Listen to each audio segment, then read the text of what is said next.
നമസ്കാരം. ദർശന ടിവിയുടെ എല്ലാ പ്രിയപ്പെട്ട പ്രേക്ഷകർക്കും വിരുന്നിന്റെ ഒരു പുതിയ അധ്യായത്തിലേക്ക് ഹൃദ്യമായ സ്വാഗതം.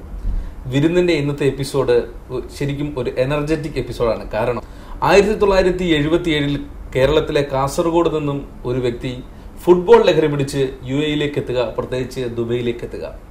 അതിനുശേഷം നിരവധി ബിസിനസ് സാമ്രാജ്യങ്ങളുടെ അധിപനാകുക, ഒപ്പം തന്നെ തന്റെ മനസ്സിലുള്ള ഫുട്ബോൾ ലഹരി ഒരു ഫുട്ബോൾ ടീമാക്കി മാറ്റുക. ഞാൻ പറഞ്ഞു വരുന്നത് കോപ്പി കോർണറിനെ കുറിച്ചാണ്. Copy corner group of companies എന്ന് UAE-യിലെ വളരെ ശ്രദ്ധേയമായ ഒരു കമ്പനിയാണ്. അതിനേക്കാൾ ഉപരി ഒരുപാട് ആരാധകരെ സൃഷ്ടിച്ചിരിക്കുന്ന ഒരു ഫുട്ബോൾ ടീമുമുണ്ട് കോപ്പി കോർണർ. ഇന്ന് നമ്മുടെ വിരുന്നിന്റെ അതിഥിയായിട്ട് എത്തിയിട്ടുള്ളത് കോപ്പി കോർണർ ഗ്രൂപ്പ് ഓഫ് കമ്പനീസിന്റെ managing director mister Abdul Salam Ahmed Abdullah. അദ്ദേഹം ഒരു ഫുട്ബോൾ ടീമിന്റെ ഓണറാണ്. നിരവധി ബിസിനസ് സാമ്രാജ്യങ്ങളുടെ അധിപനാണെന്ന് ഞാൻ പറഞ്ഞു. അതുപോലെ തന്നെ ഫുട്ബോൾ മാത്രമല്ല, സ്പോർട്സിൽ എനിക്ക് ബാഡ്മിന്റനും ചേരുമെന്ന് തെളിയിച്ചിരിക്കുകയാണ്. ഇന്ന് വിരുന്നിന്റെ അതിഥി മിസ്റ്റർ അബ്ദുൽ സലാം അഹമ്മദ് അബ്ദുള്ളയാണ്.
സാറേ, വളരെ വളരെ സന്തോഷം തോന്നുന്നു. കാരണം കോപ്പി കോർണറിന്റെ ഒരു ആരാധകൻ കൂടിയാണ് ഞാൻ. കാരണം UAE-യിൽ സജീവമായി നിൽക്കുന്ന ഒരു ഫുട്ബോൾ ക്ലബ്ബ്, പ്രത്യേകിച്ച് കോപ്പി കോർണറിന് മാത്രമല്ല, ഒരു ഫുട്ബോൾ ആരാധകൻ കൂടിയാണ് ഞാൻ.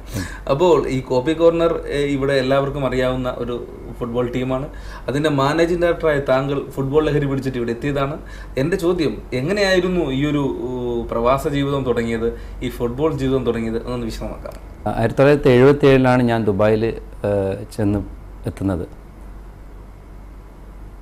അവിടെ 1977 ചെന്നെത്തിയ ഉടനെ ഇവിടെ കളിക്കാനുള്ള സാഹചര്യങ്ങളോ വേറെ യാതൊരു തരത്തിൽ ഞങ്ങൾക്ക് ഒരു പ്രോത്സാഹനങ്ങളോ കിട്ടുന്ന ഒരു സമയമായിരുന്നില്ല അന്ന് ഏകദേശം വർഷങ്ങളോളം കാത്തിരിക്കേണ്ടി വന്നു നമുക്ക് ഒരു കളിക്കാനുള്ള സൗകര്യത്തിന് വേണ്ടിയിട്ട്. അങ്ങനെ ഞങ്ങൾ ഇവിടെ നിന്നും കുറേ സുഹൃത്തുക്കൾ ചേർന്ന് പന്ത് കളിക്കണം എന്നുള്ള ആവേശം കൊണ്ട് പലയിടങ്ങളിലും ചെന്ന് പല സ്ഥലങ്ങളിലും ഓപ്പൺ മൈതാനത്ത് ചെന്ന് കാലത്ത് കളിക്കാൻ ഉള്ള സൗകര്യങ്ങൾ ഉണ്ടാക്കി അന്നത്തെ കാലഘട്ടത്തിൽ. പിന്നെ അങ്ങനെ കുറച്ച് ചെറുപ്പക്കാർ, നമ്മൾ ആ സമയത്ത് ചെറുപ്പക്കാരെന്ന് പറയാം, അതിൻ്റെ ആ താല്പര്യം കൊണ്ട് പല ഇടങ്ങളിലും ഞങ്ങൾ ഗ്രൗണ്ടുകൾ അന്വേഷിച്ചു. ഈവൻ ഷാർജയിലും കാലത്ത് 6 മണിക്ക് ഷാർജയിൽ ചെന്നുപെടും. എവിടെയാണ് അവൈലബിൾ അവിടെ വെച്ച് കളിക്കുക പതിവായിരുന്നു. അങ്ങനെ ചെറിയ ചെറിയ മൈതാനങ്ങൾ ലഭ്യമായി തുടങ്ങി. പിന്നെ അവിടെ കളിച്ചു. പിന്നീട് അവസാനം ഇന്ന് നമ്മൾ ചെന്ന് നിൽക്കുന്നതെന്ന് പറഞ്ഞാൽ തസ്ലാത്ത് അക്കാദമി പോലുള്ള ഒരു സ്റ്റാൻഡേർഡായ ഒരു ഫുട്ബോൾ ഗ്രൗണ്ട് നമ്മളെ ഗ്രൂപ്പ് ഓഫ് കമ്പനീസും അതിൽ പെടുന്ന കുറേ ചെറുപ്പക്കാരും ചേർന്ന് അവിടെ മെമ്പർഷിപ്പ് എടുത്തു. അങ്ങനെ ഒരു ഗ്രൂപ്പ് ഉണ്ടാക്കി ഇപ്പോൾ അവിടെ നമ്മളൊരു ഇൻ്റർനാഷണൽ നിലവാരമുള്ള ഒരു സ്റ്റേഡിയത്തിലാണ് ഞങ്ങൾ പ്രാക്ടീസ് ചെയ്യുന്നത്. ഇന്ന് നമ്മൾ UAE-യിൽ അറിയപ്പെടുന്ന ഒരു സെവൻസ് ഫുട്ബോൾ ടീമാണ് നമ്മുടെ കോപ്പി കോർണർ. സാർ, ഈ സ്പോർട്സിനെ കുറിച്ച് പറയുമ്പോൾ സാർ വാതോരാതെ ഇങ്ങനെ സംസാരിച്ചുകൊണ്ടിരിക്കുകയാണ്. പ്രേക്ഷകർക്കറിയാം ഈ കോപ്പി കോർണർ ഒരു മികച്ച ഫുട്ബോൾ ടീം തന്നെയാണ്.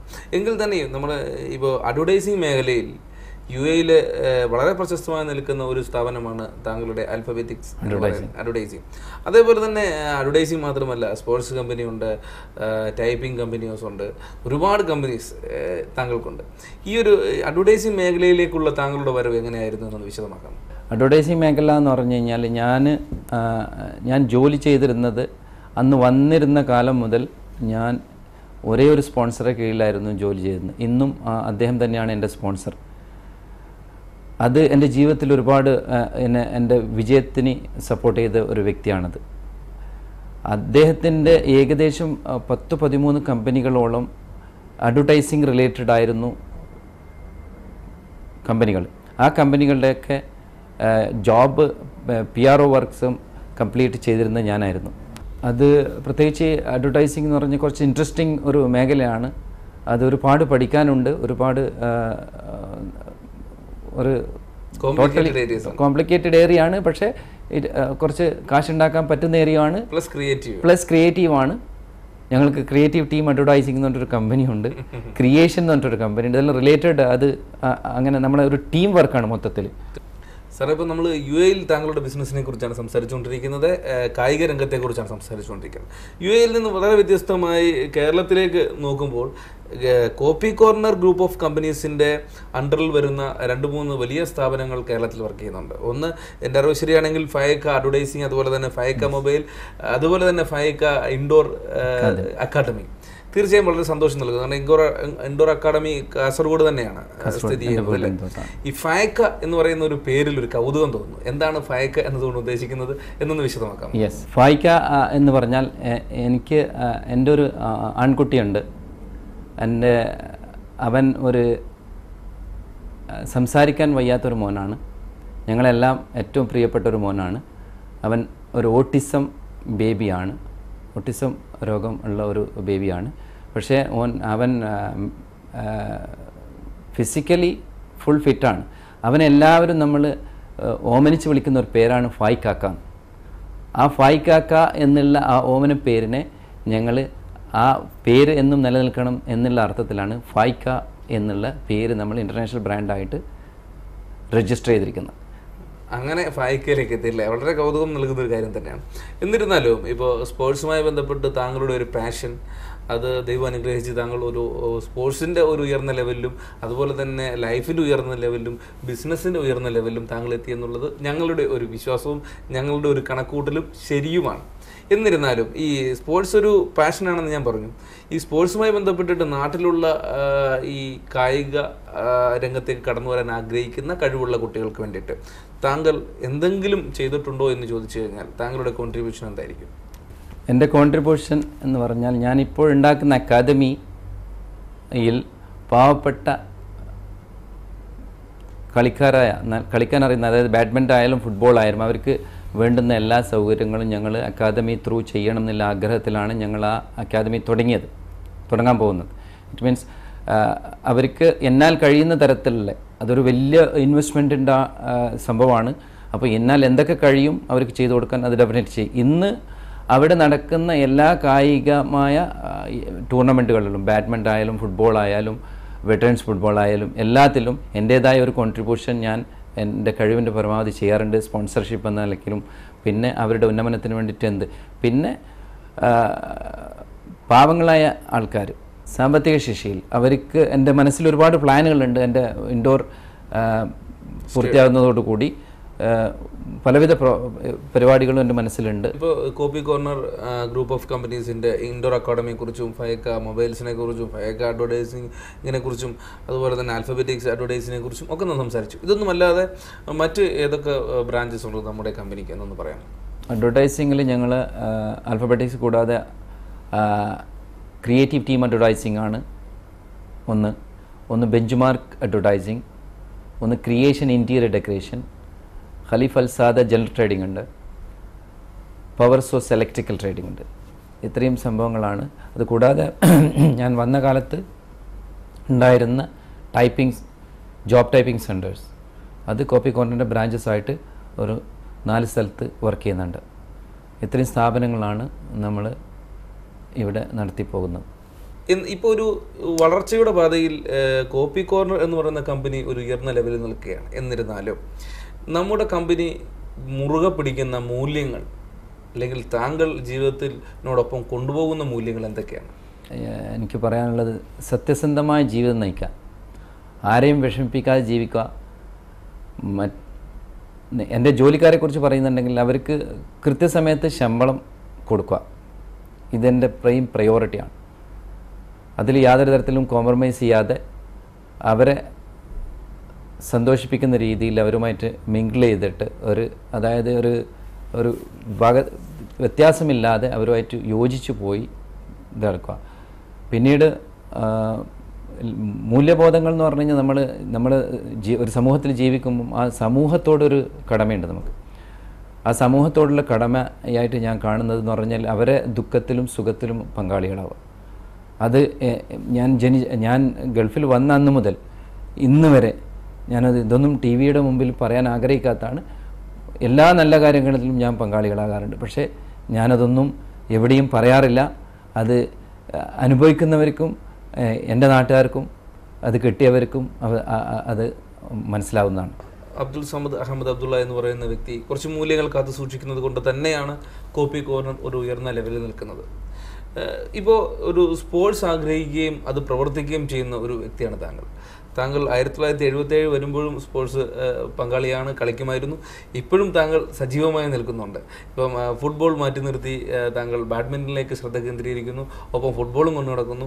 ഈ ഒരു വ്യക്തിയുടെ ജീവിതത്തിൽ സ്പോർട്സിന് എത്രമാത്രം പ്രാധാന്യമുണ്ടെന്നാണ് താങ്കളുടെ ഒരു അറിവ് എന്താണ്? ഒരു വ്യക്തിയുടെ ജീവിതത്തിൽ സ്പോർട്സിൻ്റെ എന്ന് പറഞ്ഞു കഴിഞ്ഞാൽ അത് വളരെ ഇമ്പോർട്ടൻ്റ് ആണ്. പ്രത്യേകിച്ച് ഗൾഫ് പോലത്തെ ഒരു ജീവിത സാഹചര്യത്തിൽ എനിക്ക് അത് ചിന്തിക്കാൻ പോലും വയ്യ. ഒരു സ്പോർട്സോ ഗെയിംസിലോ ഒന്നും ഇൻവോൾവ് ആവാതെ ഒരു വ്യക്തിയെക്കുറിച്ച് ഒരു തരത്തിലും ചിന്തിക്കാൻ പറ്റില്ല. അത്രയും ഇമ്പോർട്ടൻ്റ് ആയിട്ടുള്ളൊരു മേഖലയാണ് ഈ ഗെയിംസ് ആൻഡ് സ്പോർട്സ്. അപ്പോൾ ഏതെങ്കിലും ഒരു തരത്തിലുള്ള ഒരു ഗെയിം ഒരു കളിയില്ലാതെ ഒരു വ്യക്തി ഈ നാട്ടിൽ ജീവിക്കുക എന്ന് പറഞ്ഞു കഴിഞ്ഞാൽ സങ്കല്പിക്കാൻ വയ്യാത്തൊരു സംഗതിയാണ്. അത് പ്രത്യേകിച്ച് നമ്മളെ മാനസികമായ സംഘർഷങ്ങൾ ഒഴിവാക്കാനും നമ്മൾക്കൊരു ഫ്രഷ് മൈൻഡ്, എന്ത് കാര്യത്തിനും നമ്മളൊരു ഫ്രഷ് മൈൻഡ് ഇല്ലാതെ നമുക്ക് ജോലി ചെയ്യാൻ പോലും പറ്റത്തില്ല. അപ്പോൾ ആ ഫ്രഷ് മൈൻഡ് ഉണ്ടാവണമെന്നുണ്ടെങ്കിൽ നമ്മൾ കായികമായിട്ട് നിർബന്ധമായിട്ടും എന്തെങ്കിലും കാര്യങ്ങൾ ചെയ്തിരിക്കണം. അതുകൂടാതെ നമ്മളെ തെറ്റായ വഴിയിലേക്ക് നയിക്കുന്നതിൽ നിന്ന് തടയാനുള്ള ഒരു മാർഗവും കൂടിയാണ് ഈ സ്പോർട്സ് ആൻഡ് ഗെയിംസ്. നമ്മൾ അതിൽ ആക്റ്റീവായി നിന്ന് കഴിഞ്ഞാൽ, നമ്മൾ അതിന് അഡിക്റ്റായി കഴിഞ്ഞ് കഴിഞ്ഞാൽ വേറെ ഒന്നിനും നമ്മൾ അഡിക്റ്റ് ആവില്ല എന്നുള്ള കാര്യം എൻ്റെ ജീവിതം അതിന് ഒരു ഉദാഹരണമാണ്. താങ്കൾ സ്പോർട്സിൽ സജീവമാണ്, ബിസിനസ്സിൽ സജീവമാണ്. താങ്കളുടെ കുടുംബത്തിൽ നിന്നും ആരെങ്കിലും ഈ സ്പോർട്സിനെ ഇഷ്ടപ്പെടുന്നവരുണ്ടോ എന്നൊന്ന് പറയാം? എൻ്റെ കുടുംബത്തിൽ എല്ലാവരും ഇഷ്ടപ്പെടുന്നവരാണ്, എല്ലാവരും പ്ലെയേഴ്സാണ്. എൻ്റെ മരുമകൻ ഉണ്ട്, എൻ്റെ ജ്യേഷ്ഠൻ്റെ മക്കൾ കളിക്കും, എല്ലാവരും നല്ല പ്രൊഫഷണൽ ലെവലിൽ കളിക്കുന്ന ഫുട്ബോളേഴ്സാണ്. എൻ്റെ മകൻ കളിക്കും, എല്ലാവരും നല്ല പ്ലെയേഴ്സാണ്. എൻ്റെ ജ്യേഷ്ഠൻ കളിക്കുമായിരുന്നു, മൂത്ത ജ്യേഷ്ഠൻ കളരി അധ്യാപകനായിരുന്നു. എല്ലാവരും എല്ലാ തരത്തിലും സ്പോർട്സും ഇതുമായിട്ട് റിലേറ്റഡ് ആയിട്ടുള്ള ആൾക്കാരായിരുന്നു. എൻ്റെ ഉപ്പ കളിക്കാൻ, അല്ലാഹു യർഹം, എൻ്റെ ഉപ്പ മരിച്ചുപോയി, എൻ്റെ ഉപ്പ കളിക്കുമായിരുന്നു. അതിൽ നിന്നും കിട്ടിയ പ്രചോദനമായിരിക്കാം നമ്മളിങ്ങനെ നിലനിൽക്കുന്നത്. ഒരു വിദേശ രാജ്യത്തിൽ നിന്നുമാണ് താങ്കൾ ഇവിടേക്ക് വരുന്നത്. ഇന്ത്യ പോലുള്ള ഒരു വിദേശ രാജ്യം, നമ്മുടെ രാജ്യത്തു നിന്നും മറ്റൊരു രാജ്യത്തേക്ക് എത്തുക. നമ്മുടെ നാട്ടിലാണെങ്കിൽ ഒരുപാട് സൗകര്യങ്ങളും, കളിക്കാനാണെങ്കിൽ മറ്റു പറമ്പുകളും വയലുകളും മറ്റു പാടങ്ങളും ഒക്കെ തന്നെ നമ്മളത് ഒരു പ്ലേ ഗ്രൗണ്ടായിട്ട് എടുക്കാറുണ്ട്. ഈ രാജ്യത്തേക്ക് എത്തുമ്പോൾ ഇവിടുത്തെ ഒരു ഗവൺമെൻറ് നമുക്ക് എത്രമാത്രം സാഹചര്യം തരുന്നുണ്ട് സ്പോർട്സിന് വേണ്ടിയിട്ടും അതുപോലെ തന്നെ മറ്റു പ്രവർത്തനങ്ങൾക്ക് വേണ്ടിയിട്ടും? ഇവിടുത്തെ ഗവൺമെൻറ് എന്ന് പറഞ്ഞാൽ എല്ലാ തരത്തിലും എല്ലാ സഹായങ്ങളും നമ്മൾക്ക് നൽകുന്നുണ്ട്, അതിൽ യാതൊരു സംശയമില്ല. ഈ തരത്തിൽ ഇതേ നിലവാരത്തിൽ നമ്മൾക്ക് എല്ലാ സൗകര്യങ്ങളും നമ്മുടെ നാട്ടിലും കിട്ടണം എന്നാണ് നമ്മുടെ ആഗ്രഹം.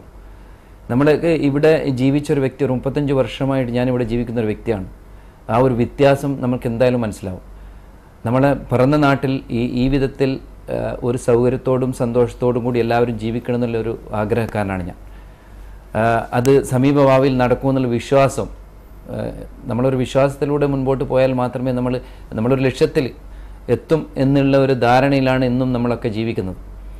നാളെ എന്നുള്ള ഒരു ഡ്രീം, ഇൻഷാ അള്ളാഹ് ഇന്ത്യ ആ നിലവാരത്തിലേക്ക്, അതായത് ഒരു വലിയ രാജ്യമാണ് ഇന്ത്യ, ഇവരുമായിട്ട് താരതമ്യപ്പെടുത്തുമ്പോൾ ഒരു വലിയ രാജ്യമാണ്. പക്ഷേ ഇവരെ ഇന്ന് നമ്മൾ ഇവിടെ അനുഭവിക്കുന്ന, പ്രവാസികൾ ഇന്ന് ഇവിടെ അനുഭവിക്കുന്ന ആ ഒരു സുഖവും സന്തോഷവും നമ്മുടെ നാട്ടിലുണ്ടാവട്ടെ എന്ന് ഞാൻ ആത്മാർത്ഥമായി ആഗ്രഹിക്കുന്നു.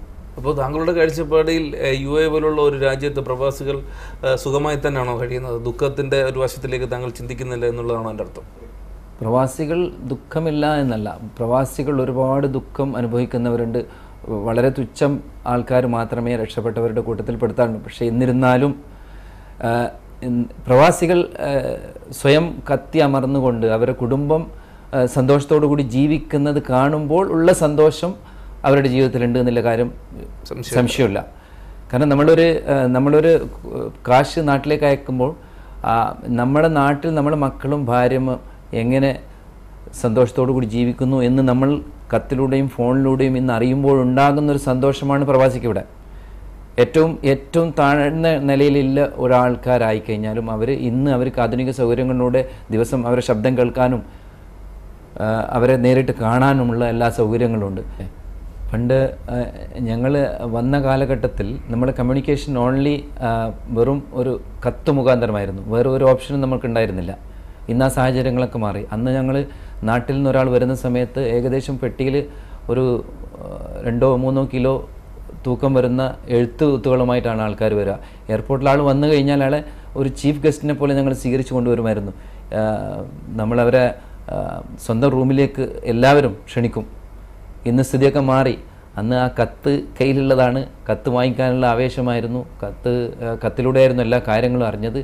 അതൊരു ത്രില്ലുമായിരുന്നു. പക്ഷേ ഇന്നത്തെ സാഹചര്യം എന്ന് പറഞ്ഞാൽ എല്ലാ കാര്യങ്ങളും ഇവിടുന്ന് പുറപ്പെട്ട് ഇത്ര മണിക്ക് കാലിക്കറ്റ് എത്തുന്നു, അവിടുന്ന് വീട്ടിലെത്തുന്നു, എല്ലാ കാര്യങ്ങളും എല്ലാവർക്കും അറിയാം. അന്ന് ഞങ്ങൾ വിട്ട് കഴിഞ്ഞാൽ ബൊംബൈക്ക് പോയി, ബൊംബൈയിൽ നിന്ന് പിന്നീട് ബസ് മുഖാന്തരമാണ് നാട്ടിൽ പോവുക. അവിടുന്ന് 2 ദിവസം ബസ്സിലിരുന്ന് വളരെ ഘട്ടം ഘട്ടമായിട്ടായിരുന്നു നാട്ടിലേക്ക് ചെന്നെത്തുക. അതും ഒരു ത്രില്ലായിരുന്നു അന്ന് ആ കാലഘട്ടത്തിൽ. ഇന്ന് ആ ത്രില്ലൊക്കെ മാറി ഇന്ന് വേറൊരു ത്രില്ലിലേക്ക് വന്നു. ഇങ്ങനെ ആ ഒരു വ്യത്യാസം ഇന്ന് ഭയങ്കരമായിട്ട് ഫീൽ ചെയ്യുന്നു. സാറിന് ഇപ്പോൾ ഒരുപാട് അവാർഡുകൾ കിട്ടിയിട്ടുണ്ട്, പ്രത്യേകിച്ച് ഈ സ്പോർട്സുമായി ബന്ധപ്പെട്ട് തന്നെയാണ്. ബാഡ്മിൻ്റൺ ആയാലും ഫുട്ബോൾ ആയാലും ഇതിൻ്റെ ഒരു ത്രില്ല് അവസാനിക്കുന്നില്ലേ? കാരണം ഈ ട്രോഫികൾ ഇങ്ങനെ വാരി കൂട്ടിയാൽ ഈ ശരിക്കും പറയുമ്പോൾ ഒരു പക്ഷേ പ്രേക്ഷകർക്ക് മനസ്സിലാകത്തില്ല. അതിൻ്റെ വിഷ്വൽസ് കണ്ടു കഴിയുമ്പോഴായിരിക്കും അതിൻ്റെ ഒരു ഭീകരാവസ്ഥ മനസ്സിലാകുക. കാരണം ഒരുപാട് ട്രോഫികൾ കിട്ടിയിട്ടൊരു വലിയ മനുഷ്യനായിരുന്നു മുമ്പിലിരിക്കുന്നത്. ശരീരം കൊണ്ട് ഇത്രേ ഉള്ളെങ്കിൽ തന്നെയും ഇത്രേ ഉള്ളതിന് ഫുള്ള് ആരോഗ്യമാണ്. എന്താ ഇങ്ങനെ ഈ ട്രോഫികൾ വാരി കൂട്ടുന്നതിൽ ഒന്നും നിർത്താറായിട്ടില്ലേ? ട്രോഫികൾ വാരി കൂട്ടുന്നു എന്ന് പറഞ്ഞാൽ അത് ഒരു ഹാർഡ് വർക്കിൻ്റെ റിസൾട്ടാണത്. അത് എന്ന് ഞങ്ങൾ കളി അവസാനിക്കുന്നു അന്ന് ഞാനെന്ന വ്യക്തി ഇല്ലാതാവും എന്ന് വിശ്വസിക്കുന്നവരാണ് ഞാൻ. ഒരുപാട് വിശേഷങ്ങൾ നമ്മൾ പങ്കുവെച്ചുകൊണ്ടിരിക്കുകയാണ്. എങ്കിലും പലരും പറയാറുണ്ട് ഒരു പുരുഷൻ്റെ വിജയത്തിന് പിന്നിൽ ഒരു സ്ത്രീ ഉണ്ടെന്ന്. താങ്കൾക്ക് അങ്ങനെ തോന്നിയിട്ടുണ്ടോ? താങ്കളുടെ കുടുംബാംഗങ്ങൾ ആരൊക്കെയാണ്? അതിൻ്റെ വിശേഷങ്ങളെന്ന് പറയും. വിജയം എൻ്റെ പാരൻസ് പറഞ്ഞൊരു ഡയലോഗ് ഉണ്ട്. എൻ്റെ ഉപ്പ പറയാറുണ്ട്, കഠിനാധ്വാനം ചെയ്യുന്നവരൊരുത്തരും പരാജയപ്പെടില്ല. പാരൻസിൻ്റെ ബ്ലെസ്സിങ്ങും കഠിനാധ്വാനം ചെയ്യാനുള്ള ഒരു മനസ്സും ഉണ്ടെങ്കിൽ അവൻ ജീവിതത്തിൽ ഒരിക്കലും പരാജയപ്പെടത്തില്ല. ഇതൊരു ആപ്തവാക്യമായിട്ട് എടുത്തിട്ടാണ് ഞാൻ എൻ്റെ ജീവിതം മുന്നോട്ട്. കാരണം ജീവിതത്തിൽ പല പരാജയങ്ങളും എനിക്ക് ഉണ്ടായിട്ടുണ്ട് ഗൾഫിൽ. പക്ഷേ അന്നും ഞാൻ ആ മൂല്യങ്ങൾ കാത്തു സൂക്ഷിച്ച് ജീവിച്ചൊരു വ്യക്തിയാണ് എന്ന് ഞാൻ വിശ്വസിക്കുന്നു. അപ്പോൾ എൻ്റെ കുടുംബത്തിൽ എന്നെ ഏറ്റവും കൂടുതൽ സപ്പോർട്ട് ചെയ്ത വ്യക്തികൾ എന്ന് പറഞ്ഞു കഴിഞ്ഞാൽ പാരൻസ് കഴിഞ്ഞു കഴിഞ്ഞാൽ പിന്നെ എനിക്ക് എൻ്റെ വൈഫ് മൈമൂനാണ് പേര്, എൻ്റെ മൂത്ത മകൾ സഫിയ, രണ്ടാമത്തെ മകൾ ബുസൈന, മൂന്നാമത്തെ മകൻ മുഹമ്മദ് ഫർഹാൻ, നാലാമത്തെ മോനാണ് എൻ്റെ ഞാൻ ഈ പറഞ്ഞ മുഹമ്മദ് ഫായിസ്, അഞ്ചാമത്തെ കുട്ടി സക്കിയ, ആറാമത്തെ മോള് മർഹ. മൂത്ത മോളാണ് ഈ കമ്പനി ഈ ആൽഫബറ്റിക്സ് ഒക്കെ മാനേജ് ചെയ്യുന്നത്. രണ്ടാമത്തെ മോള് ഡോക്ടർ ആണ്, BDS ആണ്. അവളുടെ ഭർത്താവ് MDS. അവർ രണ്ടുപേരും ഇവിടെ ഉണ്ട്. രണ്ടുപേരും ഒരു വലിയ കുടുംബമാണ്. അല്ല, ഞാൻ ചോദിക്കുന്നത്, ഇവരെ ഇപ്പോൾ സാർ ഒരുപാട് പേർ കാര്യങ്ങൾ പറഞ്ഞു, ഇവരെ എല്ലാം കൂടെ ഒത്ത് നമുക്ക് എപ്പോഴെങ്കിലും ഒന്ന് കാണാൻ പറ്റുമോ? അവരെ നമുക്ക് ഡെഫിനറ്റ്ലി ഇത് കഴിഞ്ഞ് നമുക്ക് വീട്ടിൽ പോകാം. അപ്പോൾ നമുക്ക് എന്തായാലും അതിൻ്റെ കുറച്ച് വിശേഷങ്ങൾ അല്ലേ. അപ്പം പ്രധാനമായിട്ടും നമ്മൾ ഈ ട്രോഫിയുടെ കാര്യം പറഞ്ഞു. നമുക്ക് സാറിന് കിട്ടിയ പുരസ്കാരങ്ങളും ട്രോഫികളും ഷീൽഡുകളും ഒക്കെ നമുക്കൊന്ന് കാണാം. അതോടൊപ്പം തന്നെ അബ്ദുൽ സലാം സാറിൻ്റെ കുടുംബം വിശേഷങ്ങളും കുടുംബക്കാരെയൊക്കെ ഒന്ന് പരിചയപ്പെട്ടിട്ട് നമുക്ക് വിരുന്നിലേക്ക് വേഗം തിരിച്ചെത്തും.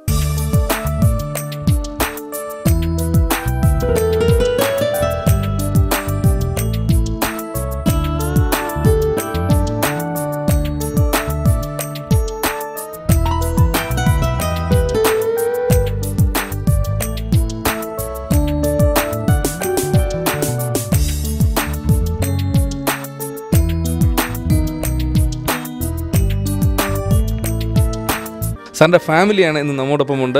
ഫുട്ബോളും സ്നേഹവും എല്ലാം ചേരുന്ന ഒരു ചെറിയ കുടുംബം. 1,25,000 പേര് മാത്രമേ ഉള്ളൂ. അതിൽ കുറച്ച് പേര് മാത്രമേ ഇപ്പോൾ ഉണ്ട്, കുറച്ച് പേര് വരാനിരിക്കുന്നു, കുറേ ആൾക്കാർ വന്നുകൊണ്ടിരിക്കുന്നു. യുടെ പല ഭാഗത്തുമുണ്ട്. സാറേ, സാറിൻ്റെ ഫാമിലിയെ നമുക്കൊന്ന് പരിചയപ്പെടാം. ഓക്കെ, എന്നെ ഞാൻ പരിചയപ്പെടുത്തിയല്ലോ. ഇതെൻ്റെ എല്ലാമായ ഞാൻ പറഞ്ഞ ഫായിക്ക മുഹമ്മദ് ഫായിസ്. ഫായിക്ക ഇന്ന് ലോകപ്രശസ്തനാണ്. കാരണം യുഎയിൽ മാത്രമല്ല, കേരളത്തിൽ ഫായിക്കയുടെ പേരിൽ ഒരുപാട് ബ്രാൻഡുകൾ ഇറങ്ങിയിട്ടുണ്ട്. അതിൻ്റെ ഒരു ചെറിയ അഹങ്കാരം ഫായിക്കയുടെ മുഖത്തുണ്ട്. ഇത് മൂത്ത മകളാണ് സഫിയ. പേരെന്താ? സഫ. പാടുവോ? ഇല്ല. ഇനി നമുക്ക് മറ്റുള്ളവരൊന്ന് പരിചയപ്പെടാം. ഇത് വൈഫാണ് മൈമുന. ഞാൻ പറഞ്ഞില്ലേ, നമ്മളെ എല്ലാവിധത്തിലും സപ്പോർട്ട് ചെയ്യുന്നൊരു വ്യക്തിയാണ്. ഞാൻ പറഞ്ഞിട്ടുണ്ട് പല പ്രാവശ്യം. സത്യമാണോ? അതെല്ലേ. ഇതെൻ്റെ മകൾ മർഹ ലാസ്റ്റ്. ഓക്കെ, ഇവള് പഠിക്കുന്ന ക്ലാസ്സൊക്കെ പറഞ്ഞു കൊടുക്ക്. ആൾ മിടിക്കുകയാണ്, പഠിക്കാൻ നല്ല ആളാണ്, നല്ല ഉഷാറാണ്. സക്കിയ എൻ്റെ 5ാമത്തെ പുത്രിയാണ്. അവളും പഠിക്കാൻ പഠിക്കുകയാണ്. ഇത് പറഞ്ഞല്ലോ, സഫ കുട്ടിയാണ്. എന്നെ ആദ്യ ഉപ്പുപ്പ എന്ന് വിളിച്ച വ്യക്തിയാണിത്. 2ാമത്തെ മോള് ബുസൈന. ഇത് ബുസൈന മോൻ. പേര് പറയട. അയാൻ കുട്ടി. ഇവള് ഡോക്ടറാണ്, BDS. ഇത് ഇവളെ ഭർത്താവാണ്, ഞാൻ പറഞ്ഞ ഡോക്ടർ സബീർ, MDS. ഇത് എൻ്റെ ഭാര്യൻ്റെ അനുജത്ര മകനാണ്. ഇതെൻ്റെ മകൻ. എല്ലാം കൃത്യമായി അനുസരിക്കുന്നൊരു ഇവിടുത്തെ എന്ന് പറയാം, പന്ത് കളിക്കാരനാണ്. നന്നായിട്ട് കളിക്കും. പിന്നെ പഠിത്തത്തിലും അത്യാവശ്യം മോശമില്ല. ഇദ്ദേഹം എൻ്റെ മൂത്ത ജ്യേഷ്ഠൻ്റെ മകനാണ്. അദ്ദേഹം നമ്മുടെ ടീമിൻ്റെ സജീവ സ്റ്റോപ്പറാണ്, ബാക്ക് ബോണാണ്. പിന്നെ നമ്മളെ കോപ്പി കോർണർ കൈകാര്യം ചെയ്യുന്ന മൂപ്പറാണ്. എന്തായാലും നമ്മുടെ പ്രിയപ്പെട്ട അബ്ദുൽ സലാം സാറിൻ്റെ കുടുംബത്തിൽ നമ്മൾ പരിചയപ്പെട്ടു. ഒരുപാട് വിശേഷങ്ങൾ നമ്മൾ അറിഞ്ഞുകൊണ്ടിരിക്കുകയാണ്. നമുക്കിനി ഇവരുടെ എന്തെങ്കിലും ഒരു ആക്ടിവിറ്റീസ്, ഒരു പാട്ടോ അല്ലെ അങ്ങനെ എന്തെങ്കിലും പറയാൻ പറ്റുമോ? പാട്ട് പാടുകയല്ല, പക്ഷേ ഇപ്പോൾ നമുക്ക് ഒരു ഖുർആൻ സൂറത്തായിക്കോട്ടെ. ബിസ്മില്ലാഹിർ റഹ്മാനിർ റഹീം. تبت يدا أبي لهب وتب ما أغنى عنه ماله وما كسب سيصلى نارا ذات لهب وامرأته